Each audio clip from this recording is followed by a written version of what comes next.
Hello guys, welcome to my channel. So malamig na Pasko ngayon, no? Weather kanina umaga nasa 40s, low 40s degree Fahrenheit yan ha. So ngayon tanghali 52 degrees daw. Okay, so syempre hindi pa rin tayo pwedeng gumamit ng mga CO2 guns, ang napakahina. So last time na pumutok ako nung yung Gamo PR776, mahina, hindi kayang bumutas ng lata. Okay, so ngayon, syempre, pump air gun ulit tayo. No? Ito yung Daisy Powerline 880. Pero, kakaiba to kasi vintage na siya. Nabili ko sa eBay. Pinagkaiba niya sa mga bagong Daisy Powerline. Metal to. Metal. Bakal. What type of metal? Probably alloy, no? So, dati ko pa na-encounter yung Daisy, nakita ko yun sa Walmart, pero nung hinawakan ko puro plastic. Sabi ko, ano man to, parang laruan. So, kaya hindi ako bumili. So, dapat pala, dati pa ako bumili, no? Bakit? Kasi sa murang halaga niya, andun yung power. Advertised to at around 800 FPS. Kaya nga 880, umaabot pa daw ng 880 kung gagamit ka ng yung magagaan na pellets. Pero ito, bibis lang yata to. Hindi ko pa na-research. Kasi nga vintage na to. Bibis lang kasi nung gumamit ako ng pellet, na-stuck. Hindi talaga siya naka-design for pellets. Anyway, so ilang beses ko na itong binuksan kasi nung nabili ko may singaw, pinag-aralan ko. Okay, bumili ako ng seal kit. Sinil ko yung sa pump niya rito. Yan, sinil ko yung yung dito sa loob mismo, hindi ko pinalitan kasi sabi ko mukhang okay pa. Okay? Kaso, upon shooting, I found out yung mga bagong Daisy ngayon, yung mga plastic ang frame, receivers, mas malakas pa rin compared dito. So ito, mas matibay siya kasi gawa sa bakal, pero mas maganda naman yung seal tsaka yung air compartments ng mga bagong models. So probably bibili rin ako ng bagong model kahit plastic. Pero natuwa lang ako kasi siya metal. So pwede itong lagyan ng scope. Actually may kasama tong scope. Nung ginagamit ko, tabingi ang tama, sa left side yata tumatama. So probably because may problema yung seal ko, no? Hindi gaano malakas. Pero ngayon, pinalitan ko nga siya, pero sa tingin ko yun na yung maximum niya. So testingin natin. Yan na, one take tayo. Naglagay ako ng mga targets doon. Okay, naglagay ako ng targets. Patumbahin lang natin yung mga So this for this to operate, ito yung lalagay niya, yung compartment niya na nakalagay BBs only. Lamig. Oh. Punuin mo lang yan. I forgot kung ano yung capacity nito, kung 150 BBs ang kasya. Para hindi na tayo reload ng reload. Dati, sabi ko sa inyo, hindi ako fan ng BBs. Para sa akin, mas gusto ko ang pellets kasi ang pellet mas accurate. Pero ang BBs, maganda yung knockdown power nito kasi bakal siya eh. Ganda siyang bumasag ng bote. Na-testing ko na to, bumasag to ng bote. So lagyan pa natin. Ito, meron tayong Crossman 6,000 count. Bago to meron ako nabuksan pero sa yun, ito na muna. May nabuksan na ako. Ito yung buksan ko na. Buksan ko na nga. Yan So kahit malamig dito, makakapag-shoot pa rin ako. Pumps ang ginagamit ko, tsaka siguro mga next time brake barrel. No ang CO2. Wala. Sayang lang yung CO2 kasi hindi niya nare-reach yung full potential niya pagka ginamit mo ng malamig ang panahon. Sabihin, underpowered siya. Ang reason behind that is, alam niyo yung CO2 malamig, di ba? Maganda pag mainit. Kaya sikat na sikat sa Pilipinas. Maganda gamitin ng CO2 sa Pilipinas kasi mainit. Paglabas talaga ng CO2 sa canister, nag-expand siya mabilis. Kasi nga, ang init eh. Pero pag malamig ang environment, mabagal yung expansion niya. So, the way you use this, kailangan i-cock mo muna atras. Pag load magnetic yung ano niya, no, may nakuha na siya agad na ano na BB. Tapos pump tayo. 1 2 3 4 5 6 7 8 9 10. So ang maximum daw nito is 10 pumps, pero para sa akin ano kaya pa nito hanggang 15 nasubukan ko na. So 10 pumps muna tayo. Patumbayin natin yung lata sa right side. Tumutumba naman. So ganoon ulit. Yan meron na siya agad na 1 2 3 4 5. Hindi siya mahirap i-pump. 6 7 8 9 10. Yung lata naman na kasunod sa kanan.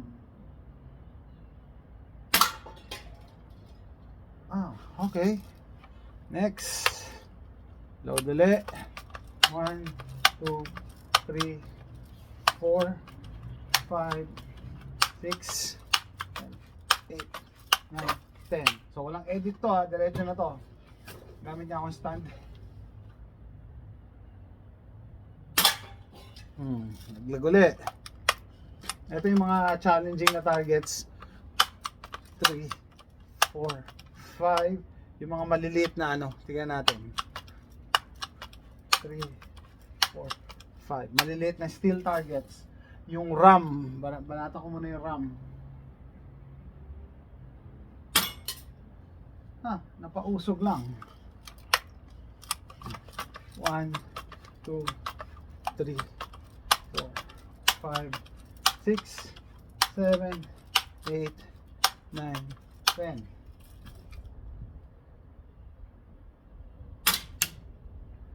So, kita nyo nag-ricochet yung BB, kaya dapat may eye protection kayo palagi. 1 2 3 4 5 6 7 8 9 10. May nabibiling upgrade dito para palitan yung front sight, gawing fiber optic. Kasi yung mga bagong labas ngayon fiber optic na. Ito kasi saan ako tumama sa kahoy? Gusto ko mapatumba yung 4 5 6 7 8 10. Yung RAM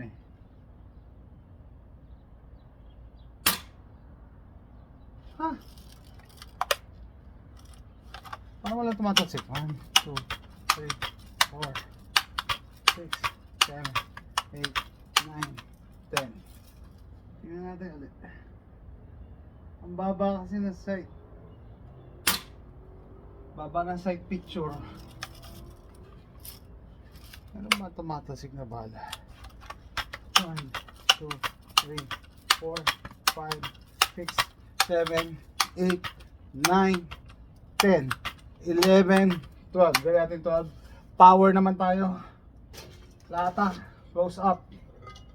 Up close and personal. Ito, lagyan natin ng weights para hindi tumalsik. So pag ganito kalapit, kailangan ng iPro, baka mag-bounce back. So tingnan lang natin kung bubutas ng lata.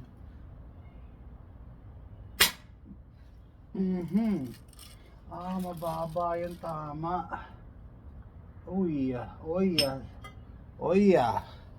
Entry, exit. So huwag yung pala mamaliitin to kasi tatagos ng lata. Matagos ng lata Nakakatawa yung yung Daisy 880. Dahil sa murang halaga, andun yung power. Andun pala yung power. It just so happen, mababa pala yung ko. So mapatumba yung RAM 1 2 3 4 5 6 7 8 9 10. Dalawa. Yung lata, tagusan siya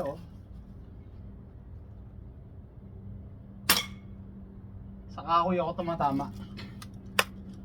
Dali. Hindi ko pa na-sight kasi itong open sight niya 4 5 6 7 8 9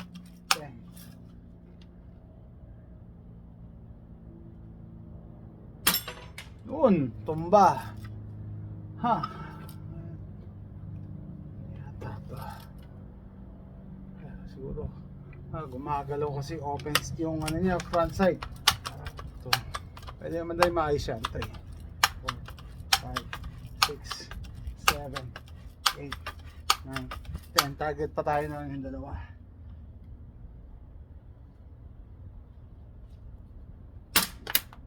Oops, nag-bounce ha. Okay, last na target. 4, 5, 6, 8, 9, 10.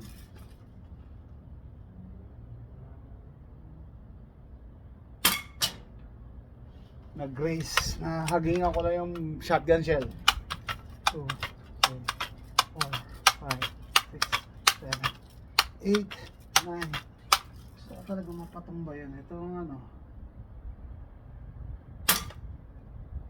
Ha.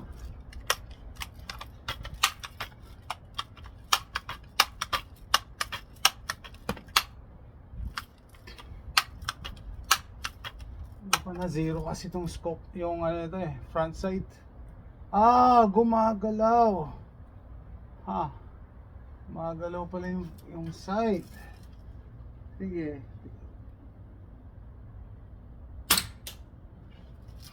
Gumagalaw pala kanina. Okay, sige. So ko lang patambahin. 2, 3, 4, 5, 6, 7, 8, 9, 10.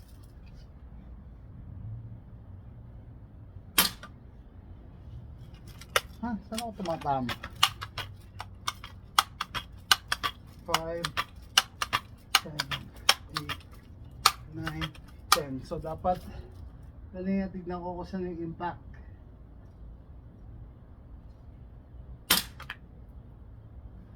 Nag-bounce back sa kahoy. 5, 6, 7, 8, 9. Alam ko na mababa pala to Iyan ako ng konti pataas. Tama. 1, 2, 3, 4, 5. Mga galaw pati yung barrel. Sabi ko excited ako. Bibili ako ng ano, yung upgraded version ito. Oops. Yan pagkada putok ko yung barrel gumagalaw. So siguro kailangan higpitan ko yung attachment dito. Anyway, hindi tayo pa yung tigil, hindi ko napapatumba kahit isa doon.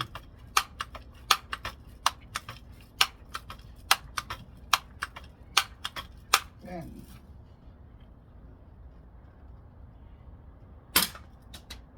Ow. Yes. Mabounce talaga sa kahoy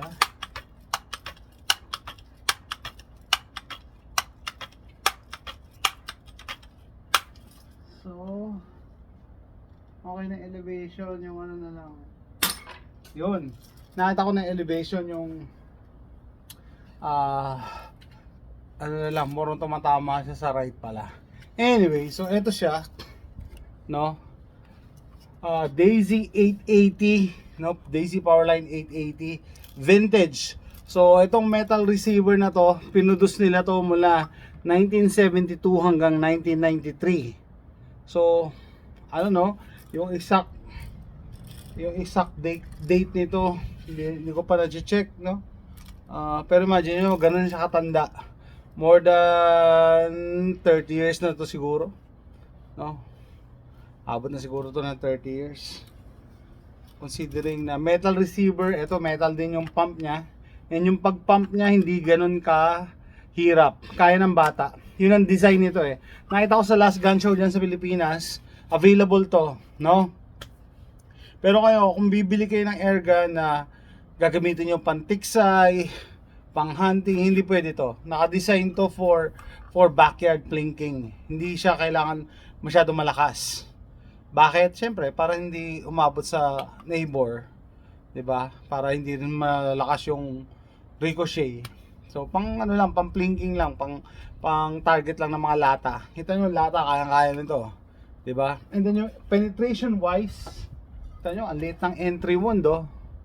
Entry wound, exit wound. Okay, grabe. No? 177 lang to, hindi to 22. Maliit lang siya. So, dati hindi ako fan ng 177. Gusto ko palagi 22 or higher.